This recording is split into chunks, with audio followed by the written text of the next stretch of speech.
మధురం మధురం నీ వాక్యం నా త్రోవకు దీపం నీ వాక్యం.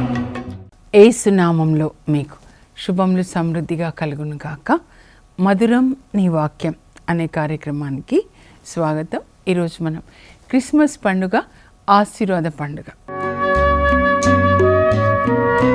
మధురం మధురం నీ వాక్యం నా త్రోవకు దీపం నీ వాక్యం. ఈరోజు ప్రత్యేకంగా మనము టైం తీసుకొని మన బిడ్డల్ని ఆశీర్వదిద్దామండి.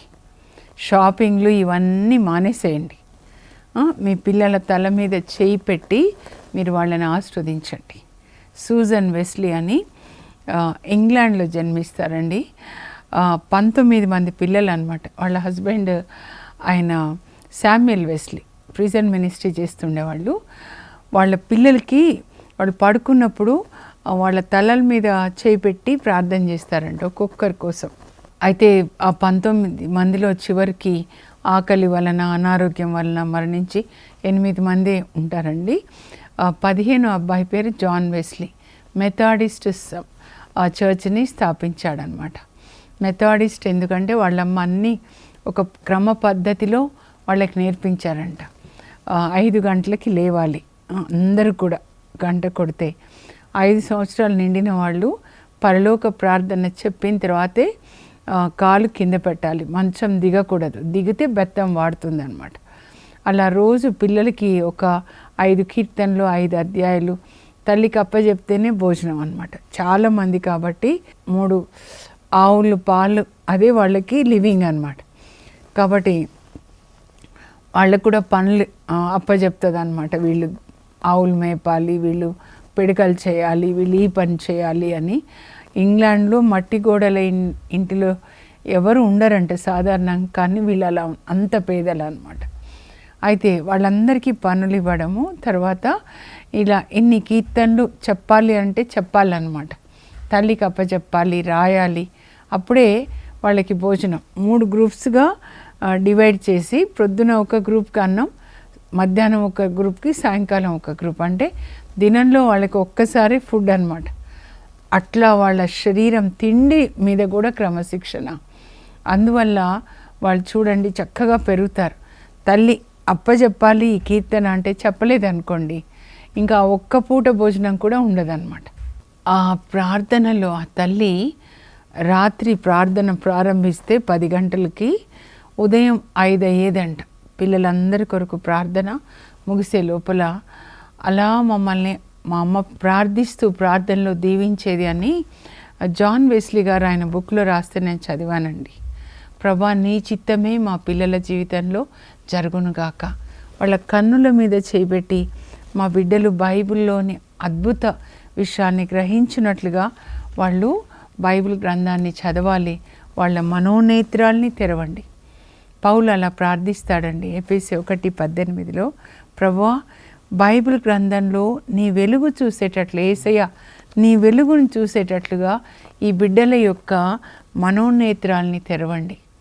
ఈ మట్టి కన్నులతో కింద వాటినే చూపిస్తాడండి సైతాన్. ఈ షాపింగ్ చెయ్యి, ఇది కొనుక్కో, ఇది కొనుక్కో, కిందవే. కానీ ఆత్మ కన్నులతో పరిశుద్ధాత్మ మనకి బైబిల్ గ్రంథంలో యేసు ప్రభుని చూపిస్తారండి. అలా మనకి చూపించి యేసు ప్రభు ఎలా ఉన్నారో మీరు కూడా అలాగే ఉండాలి, దేవుని చిత్తం చేయాలి. ఒక్కొక్క గ్రంథంలో అబ్రాహాంని, ఇస్సాకు, యాకోబు, మోషే, యెహోషువ, ఇలా ఒక్కొక్కరు, డెబోరా, యోసేపు చూపించి వాళ్ళు ఎలా దేవుని చిత్తం చేశారో మనం కూడా అలాగే చేయాలి అని చెప్పి మనకి ఉపదేశాన్ని చేస్తారు. పరిశుద్ధాత్మ మనలో నివసించే బెస్ట్ టీచర్ అన్నమాట. ఆయన టీచ్ చేసి ఆయన వివరించాలండి బైబిల్ గ్రంథాన్ని. అలా వాళ్ళ అమ్మ ప్రార్థించేదంట. ఆ పిల్లలకి ఎట్లా ఉండాలంటే, చలి కదండి ఇప్పుడు, మన ప్రార్థన మన ఆశీర్వాదాలు వాళ్ళకి దుప్పటి కప్పినట్లుగా ఉండాలి. రక్షణ అన్నమాట. యోబు వేకునే లేచి ప్రార్థించేవాడంట తన పిల్లల కొరకు. యోబు గ్రంథంలో ఉంటుంది. వేకునే అంటే 3 గంటలకు అనమాట, దేవుని కలుసుకునే టైం. ఆయన అంతేకాదు ధర్మాత్ముడు కూడా అండి. రోజు పేదవాళ్ళకి పెట్టకుండా ఎప్పుడూ తినలేదు. ఆయన కన్నులతో పరాయి స్త్రీని కామదృష్టితో చూడలేదు. ఆయన నాలుకతో అబద్ధం చెప్పలేదు. ఈ రెండు చాలా ముఖ్యమైనవి, కన్ను నాలుక. దేవుడు ఆయనను ఎట్లా కాపాడతారంటే యోబు చుట్టూ, యోబు పిల్లల చుట్టూ, ఆస్తి చుట్టూ అగ్ని కంచె వేస్తారనమాట. అప్పుడు సాతాను వాళ్ళని తాకలేకపోతాడు. అది అండి మనం మన పిల్లలకి ఇవ్వాల్సింది అనమాట. మన నీతి, మన ప్రార్థన, మన దాన ధర్మాలు మన పిల్లల చుట్టూ అగ్ని కంచె. పడుకుంటే వెచ్చగా ఉంటుంది బ్లాంకెట్. అలా మనం పిల్లల్ని ఆశీర్వదించాలి. అలా మన పిల్లల్ని మనం వాళ్ళ కొరకు ప్రార్థన అంటే ప్రార్థనలో దీవెనలు విడుదల చేయాలండి. దేవుడు నన్ను ప్రేరేపించినప్పుడు ఏదో ఈ పుస్తకాన్ని రాయడం జరిగింది. దాదాపు 10 సంవత్సరాల క్రితం అన్నమాట. తల్లిదండ్రులారా, ప్రతిరోజు మీ బిడ్డల్ని ఆశీర్వదించండి. ఈ పుస్తకం నిండా కూడా పిల్లల కొరకు ఆశీర్వాదాలే. ఇది ఎంత అంటే చాలాసార్లు ప్రింట్ చేయడం జరిగింది. మీ బిడ్డల మీద మీరు ఆశీర్వాదాలు పలకాలండి. ఆశీర్వాదానికి అంత బలం ఉంటుందన్నమాట. ఆశీర్వాదంలో బలం ఉంటుంది. ఉదాహరణకు చెప్తున్నాను, నిన్న మన యాకోబ్ గురించి ధ్యానించుకున్నాం కదండి. ఇంక వాళ్ళ అన్నయ్యకి భయపడి ఆయన వెళ్ళిపోతున్నాడుగా మావయ్య ఇంటికి. అప్పుడు ఇస్సాకు ఆయనను దీవిస్తాడనమాట. ఆదికాండం 28లో 3వ వచనం, దేవుడు నీ ఇల్లు దీవించి 10 ఇళ్ళుగా చేయునుగాక అని. ఇస్సాకు యాకోబుని దీవిస్తాడు. 10 ఇళ్ళు కాదు, 12 ఇండ్లు, 12 మంది కొడుకులు, ఇంకా 12 గోత్రాలు, ఒక దేశమే అయిపోతుంది అనమాట. అంత బలం ఉంటుందండి ఆ దీవెనలో, తండ్రి దీవెన. అందుకే ఏసావు ఏడుస్తాడు, నన్ను కూడా ఆశీర్వదించండి. నేను అదే అనుకుంటాను, మనకి జ్ఞానం ఉంటే తల్లిదండ్రుల దీవెన కోసం వాళ్ళ దగ్గరికి వెళ్ళాలి. కానీ ఆస్తి పంచిచ్చు అని వాళ్ళతో పోట్లాడి మనం తీసుకుంటే, వాళ్ళ బాధతో వాళ్ళ దగ్గర నుంచి బలవంతంగా తీసుకున్నప్పుడు అది మనకి ఆశీర్వాదకరంగా ఉండదండి. దావీదు కొడుకు అబ్షాలోము బలవంతంగా తండ్రి సింహాసనాన్ని ఆక్రమించుకుంటాడు. చివరికి చంపబడతాడు యవ్వనంలోనే. ఆక్రమించుకున్న కొన్ని రోజులకే అన్నమాట, కొన్ని నెలలు కూడా ఉన్నాడో లేదో. బలవంతంగా ఇచ్చేది మీకు ఆశీర్వాదకరంగా ఉండదు. తండ్రి దీవెన మీకు నెరవేరుతుందండి. అది చాలా ముఖ్యమైనది. ఆదికాండం 49లో మీరు చూస్తే యాకోబు మరణానికి ముందు తన మంచం చుట్టూ 12 మంది కొడుకులను పిలుచుకొని ఒక్కొక్కరిని ఆశీర్వదిస్తాడండి. ఆశీర్వాదాలు ఇప్పటి వరకు కూడా ఎప్పుడు క్రీస్తు పూర్వం 2000 అప్పుడు ఇస్తే క్రీస్తు శకం 2000 ఇంకా నెరవేరుతూనే ఉన్నాయి చివరి రాకడ వరకు. ముఖ్యంగా 4వ కొడుకు యూదాకి ఇచ్చింది. హక్కుగల రాజు వచ్చే వరకు రాజదండము యూదా చేతి నుంచి జారిపోదు. యూదా 4వ కొడుక్కి వాగ్దానం ఆశీర్వాదం ఇస్తే ఆ యూదా వంశంలో పుట్టిన దావీదు వాళ్ళ చేతిలో రాజదండం అధికారం ఉంటుంది 20 తరాలు. అయితే అంతేకాదు, యేసు ప్రభు ఆ దావీదు వంశంలో పుడతాడు. హక్కుగల రాజు అంటే ఆయన అన్నమాట. ఆయన వచ్చే వరకు రాజదండం అధికారము ఈ దావీదు రాజవంశంలోంచి పోలేదండి. ఒక్క మాట 1000 సంవత్సరాలు ఆ యొక్క వాగ్దానం నెరవేరుతుంది. మీరు గ్రహించాలని నేను చెప్తున్నాను అన్నమాట.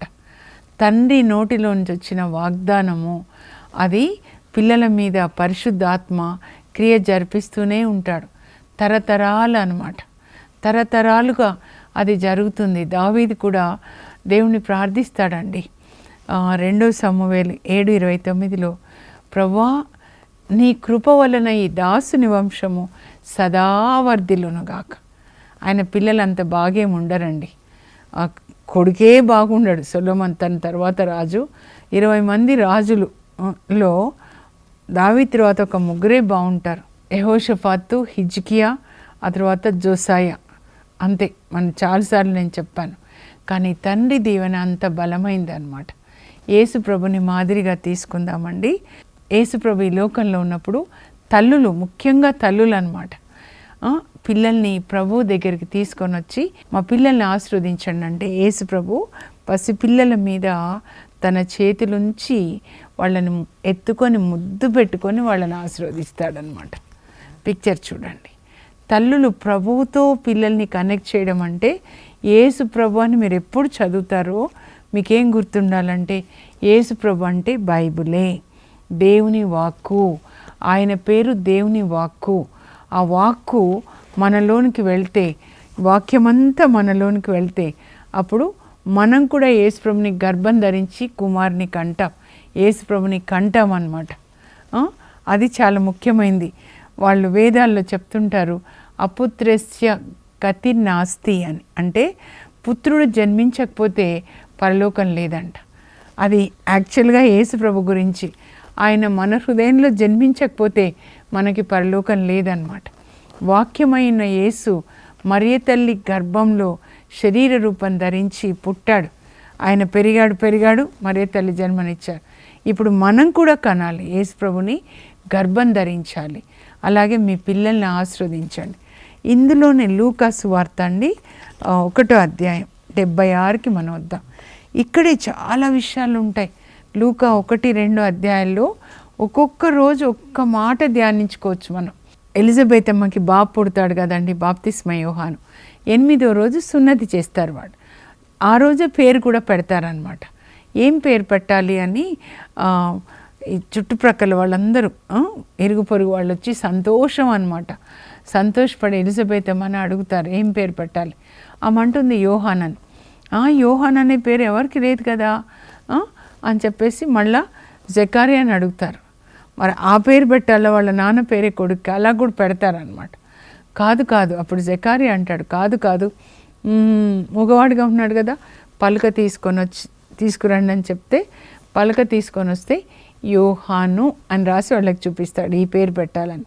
అప్పుడు యోహానా అని వాళ్ళు అడిగితే ఆమా అవును యోహాన్.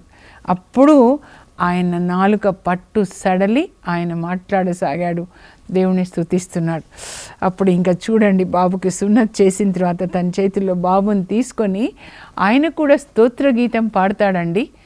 జకారియా స్తోత్ర గీతం, మరియ తల్లి స్తోత్ర గీతంలాగే జకారియా స్తోత్ర గీతం అన్నమాట. 1వ అధ్యాయంలో ఉంటుంది. అయితే నేను అంతా చెప్పట్లేదండి, 76 నుంచి చెప్తాను. 8వ రోజు బాబుకి బాప్తిస్మ యోహాన్కి.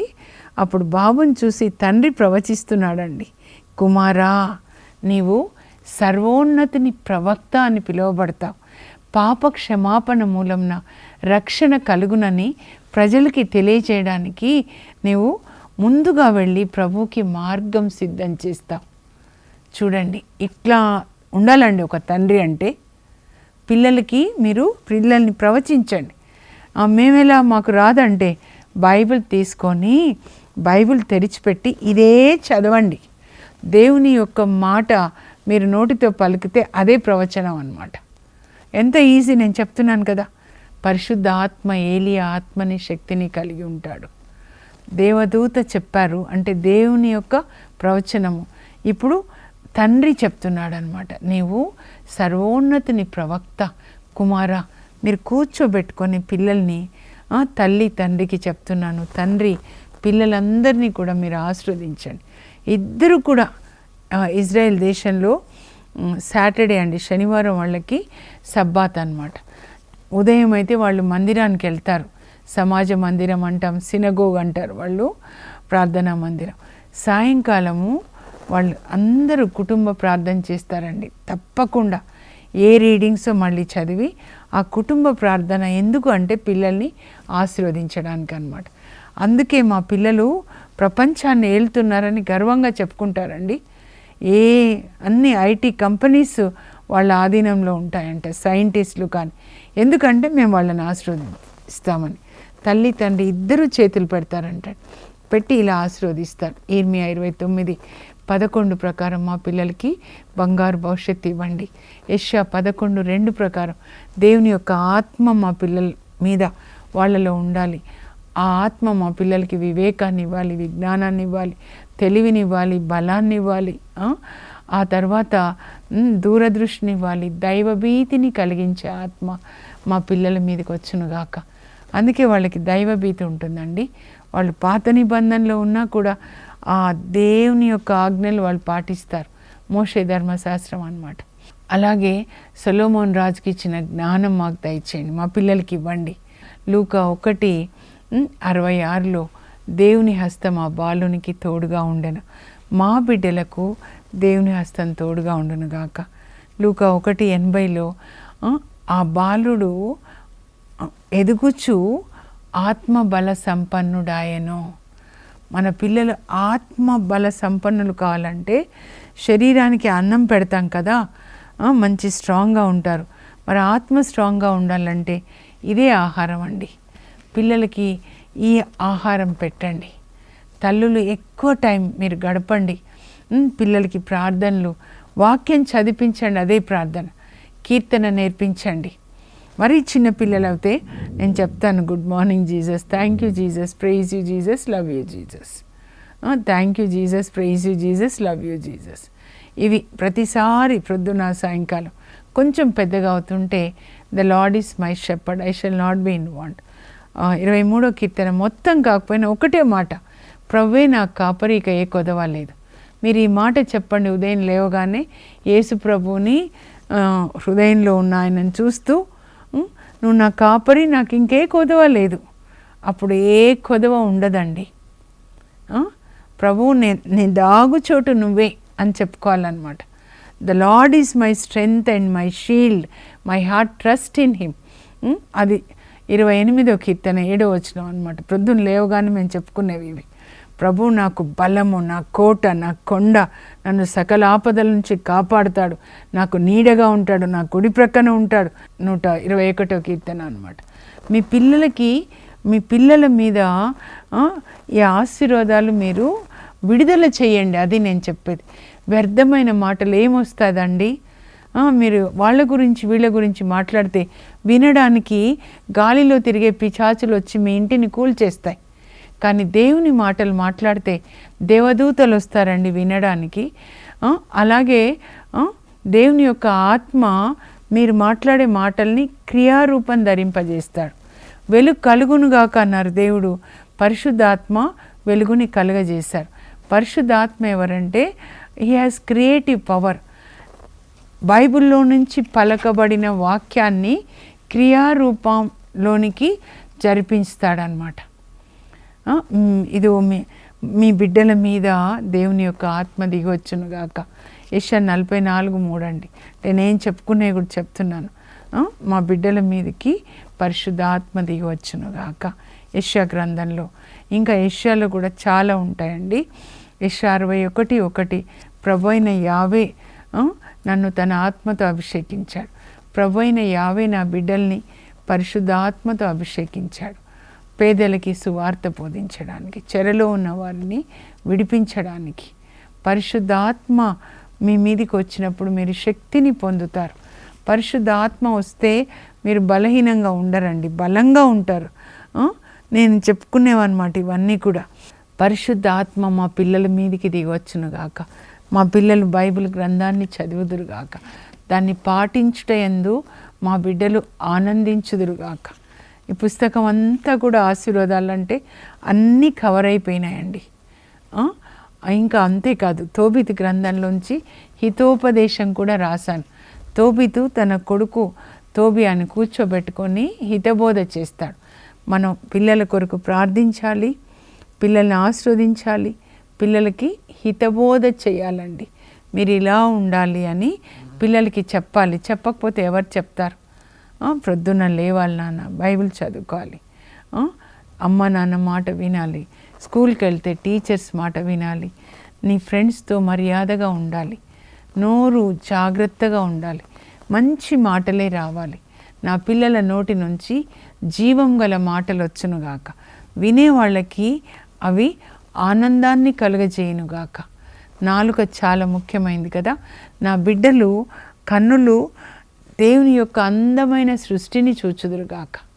అబ్బా, చెట్లు ఎంత చక్కని పూలు పూస్తున్నాయి, మేఘాలు ఎంత చక్కగా ఉన్నాయి.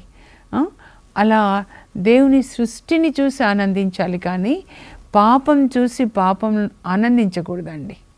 అలా మన పిల్లల కన్నులను ఆస్వాదించాలి, నాలుకను ఆస్వాదించాలి. మీ పిల్లలు యవ్వనంలో ఉన్నట్లయితే అపోస్తుల కార్యాలు 9 నేను ఎప్పుడు చెప్తాను. మరి సౌలు క్రిస్టియన్స్ని హింసించేటప్పుడు యేసు ప్రభు దర్శిస్తాడనమాట ఆయనని. ఆ తర్వాత ఆయన జీవితం మారిపోతుంది. సౌలుని పౌలునిగా మార్చిన యేసయ్య మన పిల్లల్ని ఈరోజు దర్శించుదురుగాక, వాళ్ళని కూడా అనేకులకు ఆశీర్వాదకరంగా మార్చుదురుగాక. మీ పిల్లలకి బంగారు భవిష్యత్తు. ఇర్మియా 29:11 మా పిల్లల చుట్టూ దేవదూతలు ఉండాలి అని చెప్పి 34వ కీర్తన 7వ వచనంలో ప్రభువునకు భయపడు వారి చుట్టూ దేవదూతలు శిబిరాన్ని పన్ని ఉంచుతారండి. మన బిడ్డల చుట్టూ దేవదూతలు, ఇంట్లో ఉన్నప్పుడు, స్కూల్కి వెళ్తున్నప్పుడు, వర్క్ వెళ్తున్నప్పుడు, మళ్ళీ వచ్చినప్పుడు దేవదూతలు ఉండాలి. ప్రభా నీ హస్తం నా బిడ్డల మీద ఎప్పుడూ ఉండాలి, నీ కన్నులు నా బిడ్డల మీద ఉండాలి, నీ రెక్కల నీడలో కాపాడుకో, నా బిడ్డల్ని పరిశుద్ధమైన పాత్రలుగా చేసి నీ సేవలో వాడుకోయ్యా. అలా మనం పిల్లల్ని ఆశీర్వదించాలండి. చెప్పాలంటే బైబిల్ ఇట్లా తీసి చదువుతూ దేవుని మందిరంలో నాటబడిన బిడ్డలుగా నా బిడ్డలు ఉందురుగాక 52వ కీర్తన 8 అన్నమాట. చాలా ఉన్నాయండి.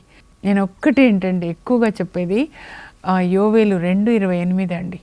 అంత్య దినాల్లో ఈలాగున జరుగుతుంది, నేను అందరి మీద ఆత్మని కుమరిస్తాను, మీ పుత్రికలు నా సందేశాన్ని చెప్తారు, మీ యువకులు దర్శనాలు కాంచుదురు, మీ ముదుసలలు కలలు కంటారు. ఆ దినంన నా సేవకులకు స్త్రీ పురుషులందరి మీద నా ఆత్మని కుమరిస్తాను. ఈ వాగ్దానాలన్నీ కూడా ఇప్పటివరకు మనం ఏం చెప్పుకున్నామో అవి మీ పిల్లలకి నెరవేరునుగాక. ప్రార్థన చేసుకుందాం. ప్రార్థన అంటే కూడా పిల్లల్ని ఆశీర్వదించడమే అండి. ప్రభా మా బిడ్డలందరినీ మీ దగ్గరికి తీసుకొస్తున్నాం యేసయ్య. నాయనా మీ హస్తం వాళ్ళ మీద ఉంచి ఆశీర్వదించండి. వాళ్ళ కన్నులు తాకండి, వాళ్ళు బైబిల్ చదవాలి, వాళ్ళకి పరిశుద్ధాత్మనివ్వండి, బైబిల్లో చదివింది పాటించాలి, మీలాగా దేవుని చిత్తం చేయాలి, మీలాగా అనేకులకు ఆశీర్వాదకరంగా మారాలి.